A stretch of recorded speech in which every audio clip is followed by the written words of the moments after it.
Satyabhama Institute of Science and Technology, Chennai. Satyabhama Institute of Science and Technology, Chennai.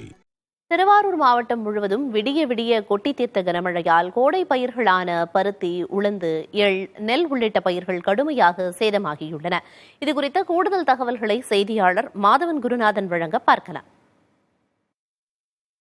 மாவட்டம் முழுவதும் பல்வேறு இடங்களில் 5 சென்டிமீட்டருக்கு மேலான மழை பெய்துள்ளது. இந்த மழையின் காரணமாக மாவட்டம் முழுவதும் செய்த கோடை பயிர்களான கோடை நெல் விவசாயம், கோடை எள் விவசாயம், பருத்தி விவசாயம் உள்ளிட்ட பல்வேறு பயிர்கள் கடுமையான பாதிப்புக்கு உள்ளாகியுள்ளது. கோடை தற்போது பல இடங்களில் நெல் அறுவடைக்கு வந்துள்ளது. அறுவடைக்கு வந்த நெற்கதிர்கள் அனைத்துமே இந்த மழையால் கீழே விழுந்து சாய்ந்து கிடக்கிறது. அந்த காட்சிகளை தான் நீங்கள் பார்த்து கொண்டிருக்கிறீர்கள். அதே போலவே பால் கட்டும் பருவத்திலும் உள்ள நெற்கதிர்கள் சாய்ந்துள்ளன. மேலும் பருத்தி, திருவாரூர் மாவட்டத்தில் 50,000 ஏக்கருக்கு மேலாக பருத்தி சாகுபடி செய்யப்பட்டது. பருத்திக்கு சிறிதளவு தண்ணீரே போதுமானது. ஆனால் தொடர்ந்து பெய்து வரும் மழையின் காரணமாக பருத்தி வயல்களில் தண்ணீர் தேங்கி கிடக்கிறது. அது மட்டும் இல்லாமல் பெய்த மழையினால் பருத்தியிலிருந்து உள்ள பூக்கள் அனைத்துமே கீழே கொட்டிவிட்டன. அதனால் பருத்தி விவசாயம் பாதிக்கப்பட்டுள்ளது.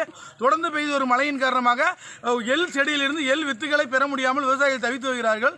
அந்த விவசாயிகளுக்கு பாதிப்பு ஏற்பட்டுள்ளது என்பதை கணக்கில் கொண்டு அவர்களுக்கு உரிய நிவாரணத்தை வழங்கிட வேண்டும் என்று கேட்டுக்கொள்கிறார்கள். புதிய தலைமுறைக்காக திருவாரூரிலிருந்து மாதவன் குருநாதன்.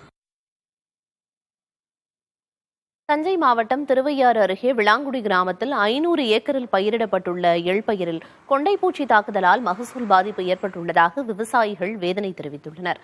அறுவடைக்கு தயாராக இருந்த எள்ளு செடிகளில் கொண்டைப்பூச்சி தாக்குதலால் செடிகளின் நுனிப்பகுதி கருகி செடியை பாதித்திருப்பதாக விவசாயிகள் தெரிவிக்கின்றனர். ஏக்கருக்கு 20,000 ரூபாய் வரை செலவு செய்துள்ள நிலையில் கூடுதல் செலவாக பூச்சி மருந்து அளித்தும் பலன் அளிக்கவில்லை எனவும் அவர்கள் வேதனையோடு தெரிவிக்கின்றனர். பூச்சி தாக்குதலால் பாதிக்கப்பட்டுள்ள எள் பயிரை வேளாண் துறை அதிகாரிகள் பார்வையிட்டு உரிய நடவடிக்கை எடுக்க வேண்டும் என விவசாயிகள் கோரிக்கை விடுத்துள்ளனர். பூ காய் காய்ச்சி பலன் கிடைக்கிற நேரத்தில் இந்த மாதிரி கொண்டைப்பூச்சி விழுந்து சுத்தமாக, அதாவது 100% மகசூல் இழப்பு ஏற்பட்டிருக்கு எங்களுக்கு.